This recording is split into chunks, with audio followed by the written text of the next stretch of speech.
It's Friday, the 12th of August, 2022. Welcome to the Fast Five by Fear and Greed, where we give you the top 5 business stories you need to know in just 5 minutes. I'm Adam Lang, and good morning, Sean Aylmer. Good morning, Adam.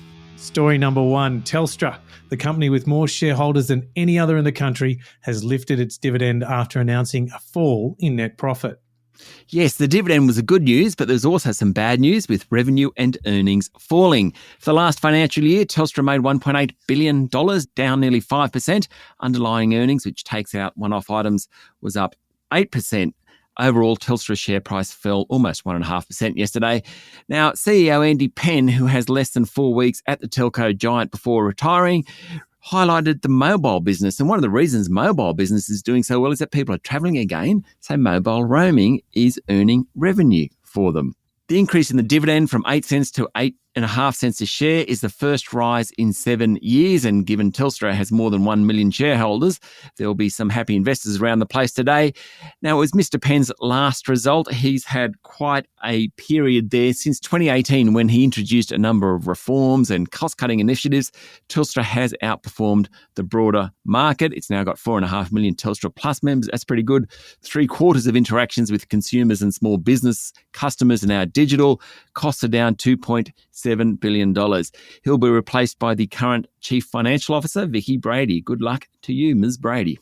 Indeed. Now, story number 2, Sean, a new survey by ASIC shows that 44% of mum and dad investors hold cryptocurrencies. Yes, that's right. It's the second most commonly held asset behind equities. About 77% of people have equities. A quarter of the survey's respondents said cryptos were their only investment. Now, more than half of new investors are aged between 18 and 34. That's perhaps not surprising. What I found quite alarming, though, Adam, 41% of that age group look to social media and finfluencers to find out about investing. That is not a good way to get financial advice.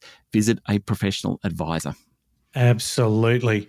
Sean, story number 3, it's official. The Omicron outbreak has stifled the return to office trend, and that is particularly in Melbourne.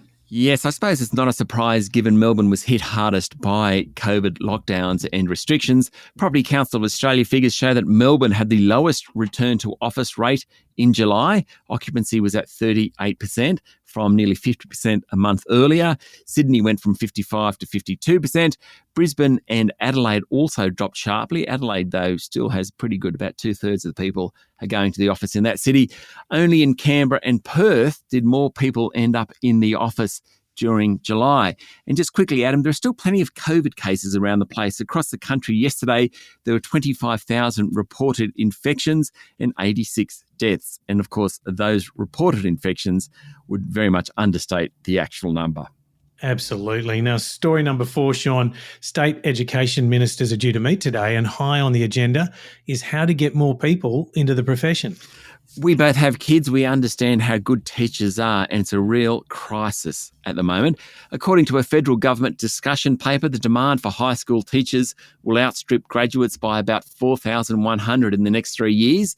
In New South Wales, the government is considering creating new teacher jobs with salaries up to $130,000 a year in an effort to attract people into the sector. That's according to the Sydney Morning Herald. Salaries in that state start at under $74,000 a year.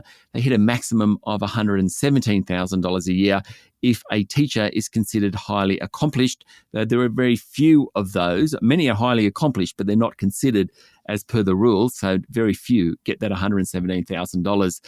Also, many teachers leave the classroom to take up management roles, principal, deputy principal, etc., because it pays more. Obviously, we need more teachers. Hopefully, the state education ministers can come up with a strategy today. Sean, I consider you a highly accomplished podcast presenter. Perhaps we should look at your remuneration too. Excellent idea. Story number 5. Disney has outlined a 50% jump in profit with its Disney Plus streaming service, adding 14.4 million subscribers in just the June quarter. Pretty impressive. Disney's portfolio of streaming services, which also include Hulu and ESPN Plus, now has almost 221 million subscribers, on par with Netflix. But the biggest jump in earnings came from theme parks. They had a cracking 3 months, pushing total profit across the group to $3.6 billion US.